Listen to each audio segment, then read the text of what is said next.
इससे पहले कि आप मुझसे कहें किसी टॉपिक पर वीडियो बनाने को, मैं चाहता हूं कि आप कुछ सवालों के बारे में सोचें। पहला सवाल है, जो वीडियो आप चाहते हैं, क्या उसमें कोई ऐसी इन्फॉर्मेशन चाहते हैं जो आपके पास नहीं है? दूसरा, जो इन्फॉर्मेशन आप चाहते हैं, क्या इंटरनेट पे कहीं और आपको वो इन्फॉर्मेशन नहीं मिल सकती?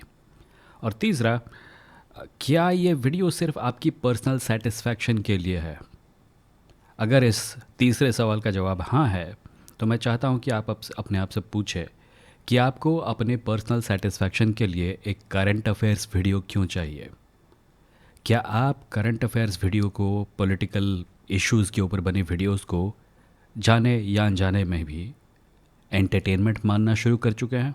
क्या ये इसलिए है क्योंकि सोशल मीडिया ने आपको कन्विंस कर दिया है कि वीडियो देखना पॉलिटिकल एक्शन के बराबरी का है या सोशल एक्शन के बराबरी का है? नहीं है। आप किसी वीडियो पर लाइक ठोको, शेयर बटन दबाओ, व्यूज़ बटोरो, एज एन ऑडियंस मेंबर, कोई फ़र्क नहीं पड़ेगा। आपको ये झूठ पिला दिया गया है कि एक वीडियो को देखना समाज सेवा है, किसी तरीके से दुनिया की भलाई है। नहीं है। और अगला सवाल यह है कि जो भी आप चाहते हैं, जब आप मुझसे कहते हैं इसके ऊपर एक वीडियो बनाइए सर, आप जो भी सुनना चाहते हैं, क्या वो इसलिए है क्योंकि मेरी आवाज़ की वजह से आपको वैलिडेशन मिल रही है? और आखिरी सवाल इस सीरीज़ में जो मैं चाहूँगा आप अपने आप से पूछें, वो यह है कि क्या आपको पूरी तरह से कन्विंस कर दिया गया है कि सोशल मीडिया या अटेंशन इकोनॉमी में आप जो पार्टिसिपेट करते हैं, सुबह से रात तक जो वीडियो देखते हैं, उसकी वजह से आप कोई पॉलिटिकल एक्शन ले रहे हैं? क्या आपको ये समझा दिया गया है और क्या आप ये चीज़ मान चुके हैं कि वीडियो देखना किसी प्रकार से समाज सेवा है? नहीं है। इनफैक्ट ये एक्चुअली कुछ मायनों में उसका एग्जैक्ट उल्टा है। सच यह है कि आपको मेरे ओपिनियन की ज़रूरत नहीं है। आपको लग सकता है कि है, पर नहीं है। कल परसों किसी ने मुझे बोला कि ये वीडियो मेंबर्स ओनली क्यों है, ये ज़रूरी टॉपिक है और मेरे पास पैसे नहीं है। तो मत देख भाई, किसने बोला है देखने को? या 2 दिन वेट कर ले जब वीडियो मेंबर्स ओनली से बाहर आ जाएगा। मैं तुमसे खाना नहीं छुपा रहा हूँ। I am not keeping something of vital value from you. And I think कि तुम्हें ये सोचने की सीरियसली ज़रूरत है कि तुम्हें ऐसा क्यों लगता है कि एक पर्टिकुलर टॉपिक पे बना वीडियो तुमको अभी के अभी मिलना चाहिए। अगर इसके बारे में सोचोगे और एक वैलिड जवाब तक पहुंचोगे, तो बहुत सारी समस्याओं का समाधान तो वहीं से शुरू हो जाएगा। तुम में से कुछ लोग, कई लोग समझते हैं इन बातों को एंड उनसे मुझे कोई प्रॉब्लम नहीं है, पर कुछ लोग ये मान बैठे हैं कि सोशल मीडिया पर जो कंटेंट वो देखते हैं, चाहे वो किसी भी इम्पोर्टेंट टॉपिक के बारे में हो, वो इतना ज़रूरी है कि अगर उसको देखने में उनको 2 दिन की देरी हो जाती है तो समाज का बहुत बड़ा नुकसान हो जाएगा।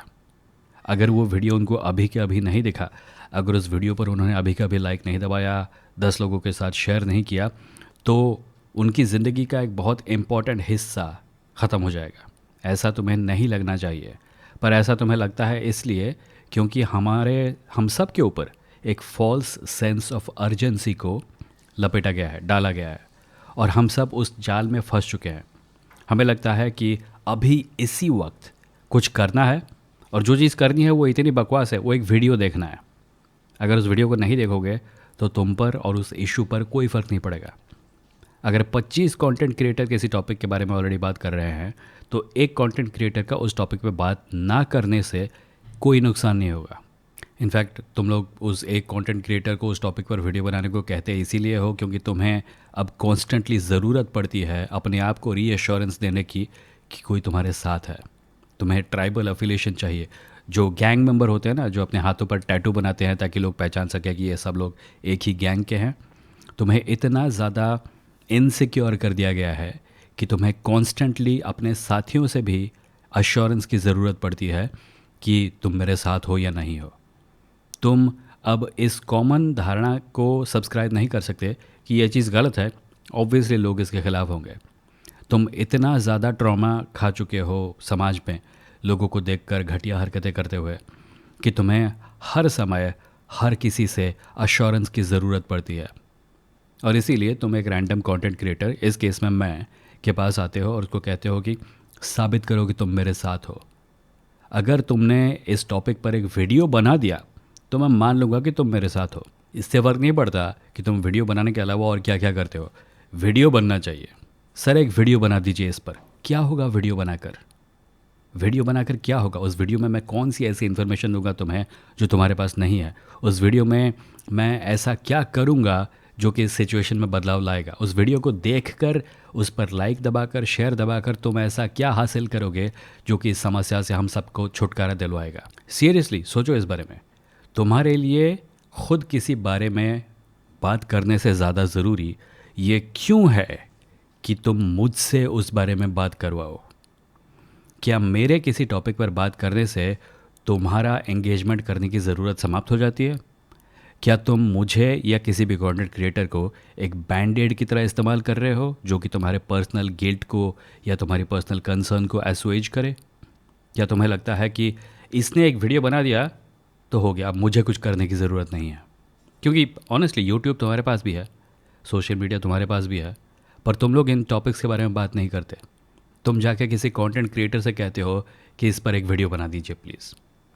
ए, तुम खुद वो चीज़ करने से बचते हो, और बी, तुम उस कंटेंट क्रिएटर से जो करने को कह रहे हो उससे भी कोई फ़र्क नहीं पड़ता। At the end of the day एक ही रिजल्ट निकलता है, समस्या जहाँ की तहाँ बनी रहती है, पर तुम थोड़े सेटिस्फाई हो जाते हो कि कुछ हो गया। मैंने एक लाइक दबा दिया, मैंने शेयर कर दिया, मैंने किसी का ज़ोरदार भाषण देख लिया, मैंने उसको पसीना छूटा वाला थंबनेल वाला वीडियो भी देख लिया। होता कुछ नहीं है, पर ये फीलिंग ज़रूर आती है कि कुछ हो रहा है। मैंने सोशल मीडिया पर कई सालों तक कंटेंट बनाया है पॉलिटिकल इश्यूज़ पर, और मैं ये नहीं मानता कि पॉलिटिक्स का मतलब सिर्फ पॉलिटिकल पार्टीज़ या पॉलिटिशियंस के एक्शंस होते हैं। मुझे लगता है कि पॉलिटिक्स वाइडर होती है। एक डेमोक्रेसी में आर्ट की ज़रूरत क्यों है, इस बारे में वीडियो बनाना भी पॉलिटिकल है।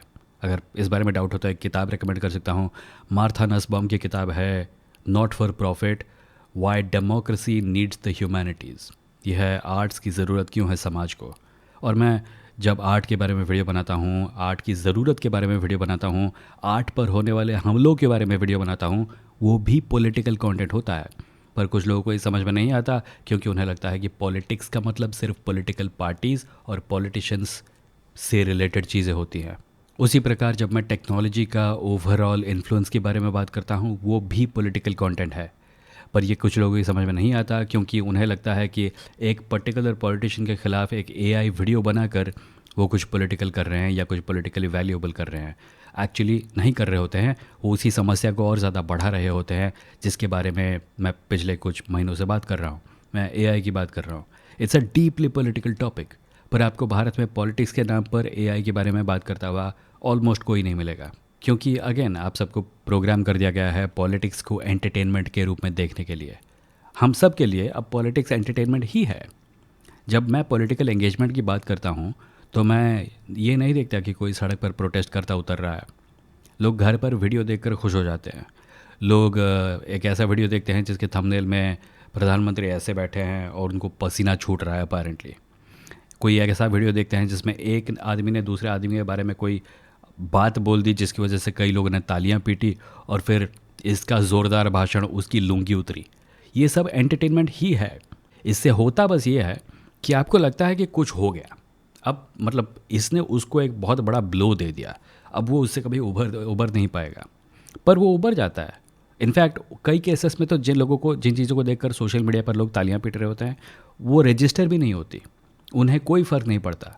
और जिन चीज़ों से उन्हें फ़र्क पड़ेगा, जेन्युइन इश्यूज़ पर बात करना, जेन्युइन इश्यूज़ के साथ एक्टिवली एंगेज करना, उनमें कोई जाता ही नहीं है। लोग बस सोशल मीडिया पर वीडियो देखकर, वीडियो को शेयर करके, दोस्तों इस वीडियो को वायरल करा दीजिए, यही करके खुश हो जाते हैं। और यही है सोशल मीडिया के सबसे बड़े ट्रैप्स में से एक, कि इसने हमारे अंदर पॉलिटिक्स को समझने की, पॉलिटिक्स में एक्चुअली पार्टिसिपेट करने की क्षमता को ही समाप्त कर दिया है, या एक बड़ी हद तक उसको हार्म किया है। ऑनेस्टली हमारे देश की हालत ठीक नहीं है, पूरी दुनिया की हालत ठीक नहीं है। पर इस बदहाली से लड़ने के एक से ज़्यादा तरीके हो सकते हैं। एक बेहतर एजुकेशन सिस्टम के लिए लड़ना बिल्कुल जायज़ है, लड़ना भी चाहिए। पर अगर हम एजुकेशन सिस्टम को अभी वो जिस रूप में है उससे बेहतर बनाकर कुछ ऐसा ना बना सके जो कि सिर्फ फैक्ट्री में काम करने वाले वर्कर्स को बनाने की फैक्ट्री है, तो फिर इस प्रोटेस्ट का कोई मतलब नहीं है। कई बार अपने आप को शांत करने के लिए हम लोग जो तरीके अपनाते हैं, जिनमें से मीनिंगलेस डिमांड्स एक है पर वीडियोस भी एक है, ये समस्या को सॉल्व नहीं करते, पर ये हमारे अंदर से समस्या से लड़ने की जो मोटिवेशन है उसको ज़रूर निकाल देते हैं। मुझे किसी से कोई प्रॉब्लम नहीं है जब वो किसी पॉलिटिकल कॉज में बिलीव करते हैं, चाहे वो कोई ऐसा कॉज हो जिसके ग्राउंड लेवल मैनिफेस्टेशन से मैं एग्री नहीं करता तब भी। पर मैं ये ज़रूर चाहूँगा कि लोग वैलिडेशन को किसी ऑनलाइन कंटेंट क्रिएटर में ढूंढने की बजाय अपने आप में ढूंढें और एक डीपर लेवल पर उस टॉपिक के साथ एंगेज करने की कोशिश करें, जिसको वो सिर्फ कुछ नारे लगाकर या कुछ वीडियो बनाकर या कुछ वीडियोस को शेयर करके ये समझते हैं कि उनका काम हो गया है। मुझे याद है कुछ महीने पहले या 1 साल 2 साल पहले रवीश कुमार जी ने किसी प्रोग्राम में कहा था कि लोग उनसे कहते हैं सर इस बात पे एक डिबेट करवा दीजिए, और वो कह रहे थे कि इससे क्या होगा। तुम्हें क्या लगता है एक टीवी स्टूडियो में 2 पॉलिटिकल पार्टीज़ के स्पोक्स पर्सन बैठ के एक दूसरे के ख़िलाफ़ तर्क देंगे, या अगर तर्क नहीं भी देंगे तो सिर्फ इंसल्ट्स देंगे, उससे क्या होगा? उससे एक्चुअली ग्राउंड लेवल पर क्या होगा? कुछ नहीं होगा। टीवी पर डिबेट देखकर बस तुम्हें लगेगा कि कुछ हो गया है, और फिर तुम समझोगे कि ओ ये हो गया है, अब इस बारे में बात करने की ज़रूरत नहीं। उन्होंने एक चीज़ लाई, उन्होंने एक कानून लाया, उस कानून को हमने 4 गालियाँ दी, इंटरनेट पे या टीवी पर किसी ने उस कानून के ख़िलाफ़ कुछ विटी चीज़ें कही, एक कोट अनकोट ज़ोरदार भाषण दिया और हो गया। अब कानून चाहे आता रहे, पर हमने कुछ बोल दिया और हमें अच्छा लग रहा है बोलकर, बस हो गया। इसी टेंडेंसी से लड़ना है, इसी टेंडेंसी से बचना है। सर एक वीडियो बना दीजिए, एग्जैक्टली वही चीज़ है जो कुछ महीने पहले सर एक डिबेट करवा दीजिए थी। इनसे होता कुछ भी नहीं है, पर इनसे लगता है कि बहुत कुछ हो गया है, और वो जो फीलिंग है वो एक्चुअली कुछ करने की हमारी जो क्षमता है या हमारी जो मोटिवेशन है उसे नष्ट कर देती है।